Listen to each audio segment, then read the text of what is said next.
Bismillahirrahmanirrahim. Alhamdulillah Rabbil Alamin. Wassalatu wassalamu ala Sayyidina Muhammad wa ala alihi wa sahbihi ajma'in. Assalamualaikum warahmatullahi ta'ala wabarakatuh.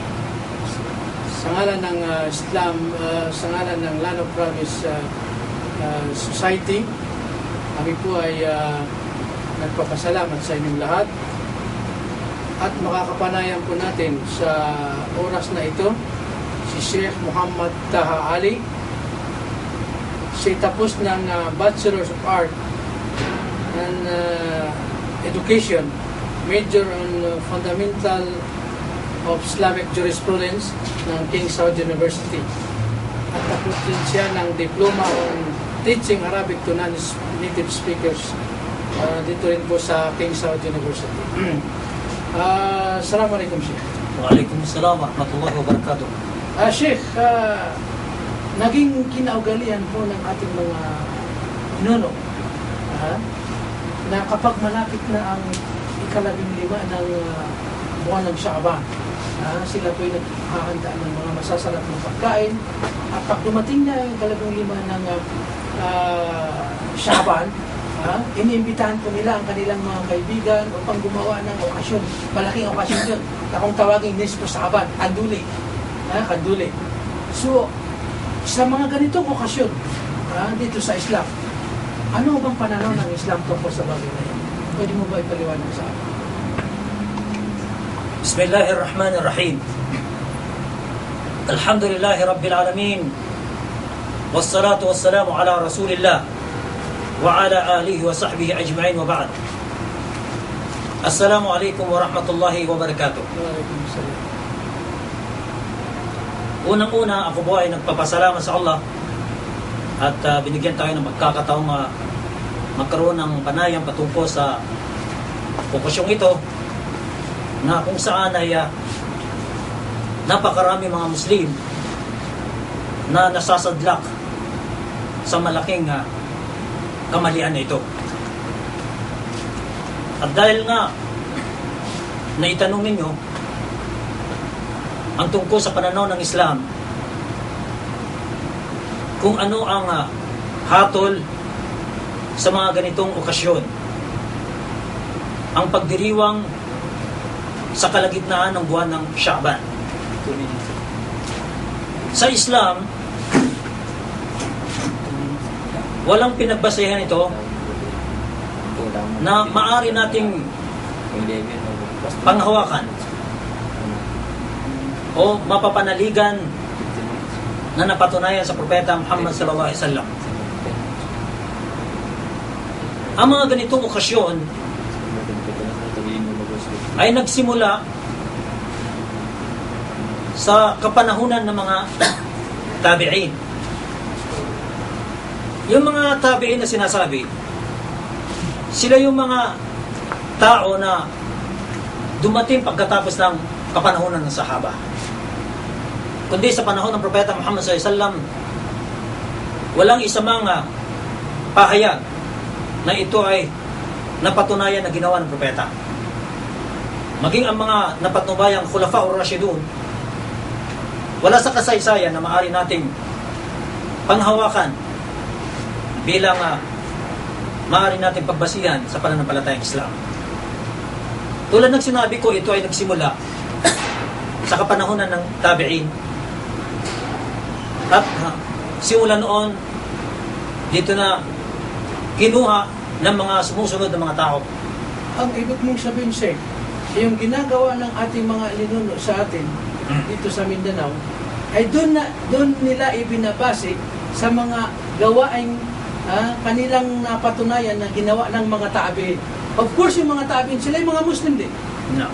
At hahawak din sila siguro in fact yung sunnah. Oo. Yung silang mga tinatawag na tabi'in, mga taong sumunod sa kapanahunan ng mga sahaba, sila ang mga taong mga piling mga taong ginagawa ring mga halimbawa ng sambayan ng mga Muslim. Pero ang sinasabi ko dito, hindi naman na lahat ng mga tabi'in. Kung bakit nagkaroon dito ng pagkakasalungatan sa kanilang opinyon. At dahil nga sinasabi natin dito ng mga tabi'in, mangyari siguro na mas mainam na kung saan linawin natin dito. Yun. Oo. Upang hindi maging daan ng mga taong nagsasabuhay sa okasyong ito ay manatiling magpatuloy sa pagsasabuhay sa okasyong ito. Ito mga ilan sa mga tabi'in na sinasabi natin katulad nila Luqman Ibn Amir, si Makhul, at saka si Khalid Ibn Ma'dan. Ito ay mga kilala na mga pantas sa bansang Sham. Oo. Sham, sa Syria. Oo. Ulama o ahul Sham. Oo. Kaya nga lang, yung pinagbabasihan nila na patungkol dito sa okasyong ito ay hindi mapapanaligang mga pahayag mula sa Propeta Muhammad SAW. Katulad halimbawa ng pinagbabasihan nila nga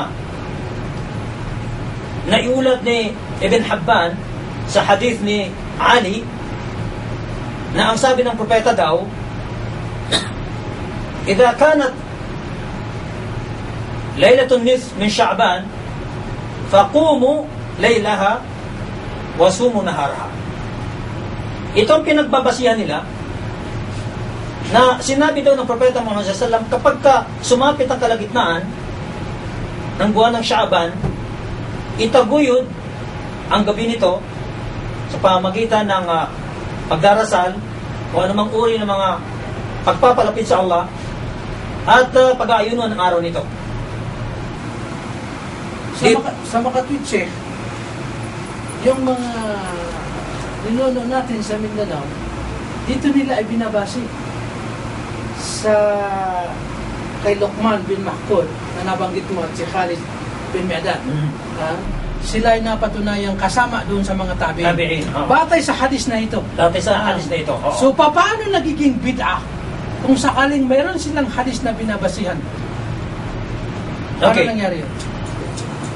Yun nga sinagot ni Al-Allama Ash-Shawkani sa kanyang aklat na pinamagatang Al-Mukhtasar na ang hadith na ito ay walang katumpakan. Daif. Oo, yun yung tinatawag nila dito na daif. Oo. At hindi pwedeng panghawakan bilang mapapanaligang pahayag ng Propeta Muhammad SAW. Sa makatwid, ito ay bid'ah pa rin. Ito ay bid'ah pa rin na sinasabi natin dahil wala ito sa mga katuruan ng propeta na maaari nating mapanghawakan o sinasabing tumpak na hadith. Oo. Oo. So ano naman ang nasasabi ng mga ibang mga ulama, mga pantas? Mula noon at hanggang ngayon na nagpapatunay na ang hadith na ito at ang pinahawakan nilang dalil na ito ay daif at saka bid'ah. Yun nga sinasabi nilang ito ay daif na hadith, hindi maaring panghawakan bilang patunay na ito ay sa kabilang sa mga mapapanaligang pahayag ng Propeta Muhammad SAW, dahil ang mga scholar na ito ang silang higit na nakakaalam sa mga tawing ng mga mananalaysay. Dito nila pinatutunayang kung ang isang hadith ay maaari nating panghawakan. At dahil na dito sa kawing ng mga mananalaysay, meron silang mga nakikitang mga tao na kung saan kasama sa mga taong ito na kawing ng mga mananalaysay na hindi mapagkakatiwalaan sa panig ng kanyang pananampalataya, maging sa kanyang mga ilang pag-ugali. Na kung saan kapag nakita nila ang isa sa mga kawin ng mananalaysay, ang mga ganitong uri ng katangian ng tao, ito'y binabaliwala nila at isinasantabi nila. Oo. So, alam ko, Sheikh, na isa ka sa mga daya nagpapalaganap ng Islam, isa ka sa mga daya naghahatid ng magandang balita maging sa mga Musliman o sa mga hindi mga Muslim. Ano bang mga activities ninyo patungkol sa bagay na ito upang iparating sa mga tao, lalo-lalo na sa atin sa Pilipinas, sa mga Muslim sa Pilipinas, na upang mapaliwanagan sila na ang mga gawain ito ay bid'ah. Oo. May isang pahayag mula sa Propeta Muhammad SAW na ito ang siyang maaring magbibigay ng kawalan ng kabuluhan sa mga pinapanghawakan ng mga mga tabi'in, mga ilan sa mga tabi'in, at maging sa panahon na natin ay may mga piling scholar pa rin na nagsasabuhay sa okasyong ito. No? Isa sa pahayag ng Propeta Muhammad SAW na napatunayan, malakas ang level nito, sinabi niya, "Idan tasafa Sha'ban, fala tasumu." Oo. Kung i-compare natin ito sa mga kapahayag ang pinapanghawakan ng mga ilan sa mga tabi'in, ito ang mas matindi at mabigat at mapapanaligan na kung saan ipinagbawal ng propeta ang pag-aayuno kapag sumapit ang kalagitnaan ng Sha'ban.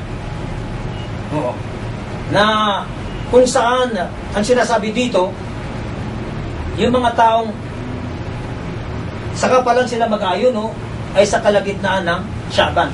Pero yung tao na nakaugalian na mag-ayuno, halimbawa araw ng Lunes at saka Huwebes, o di kaya yung ika-13, ika-14, ika-15, yung tinatawag na Ayyamul Bid, na itugma sa kalagitnaan ng Sha'ban, hindi masama na pag-ayunan niya ito.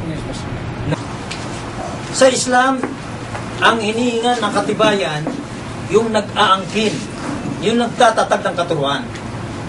Oo. Kapag walang katibayan, hindi natin pwede panghawakan dahil yan ang sa Islam. Yung tinatawag dito ang Islam ay tawqifi.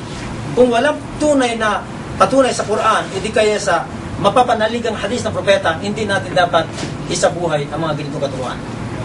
Maraming salamat, Sheikh. Sa makatuwid ang kinaugalian na ito ay bid'ah.